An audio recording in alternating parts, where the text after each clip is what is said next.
The only way to make sense out of change is to plunge into it, move with it, and join the dance. We cannot be more sensitive to pleasure without being more sensitive to pain.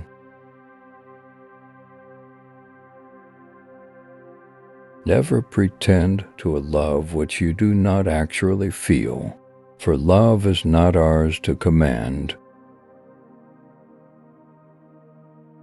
But the attitude of faith is to let go and become open to truth, whatever it might turn out to be.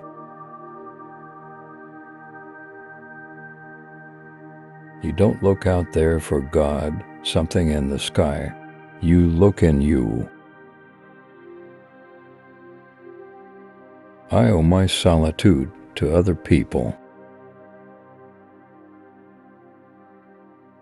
You and I are all as much continuous with the physical universe as a wave is continuous with the ocean. The ego is nothing other than the focus of conscious attention.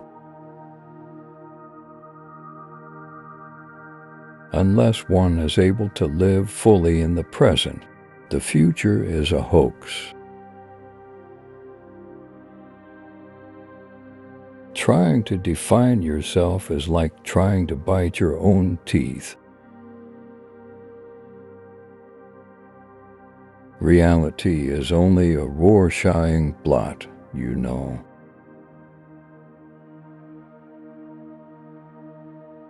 No valid plans for the future can be made by those who have no capacity for living now. Saints need sinners, but at any rate, take me by surprise that God is what nobody admits to being, and everybody really is.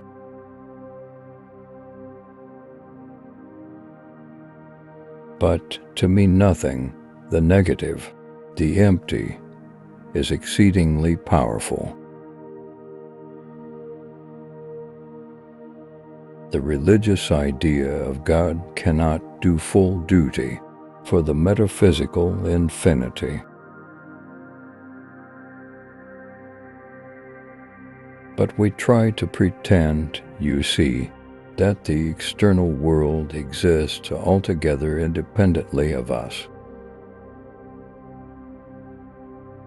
A myth is an image, in terms of which we try to make sense of the world.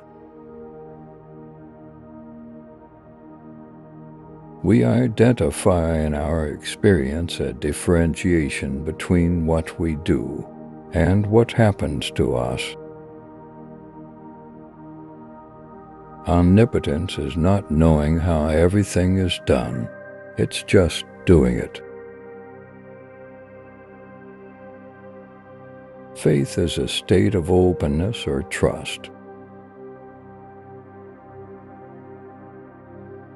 And the attitude of faith is the very opposite of clinging to belief, of holding on.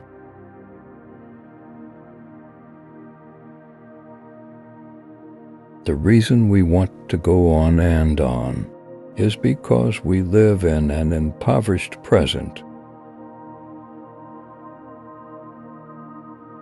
So what is discord at one level of your being is harmony at another level.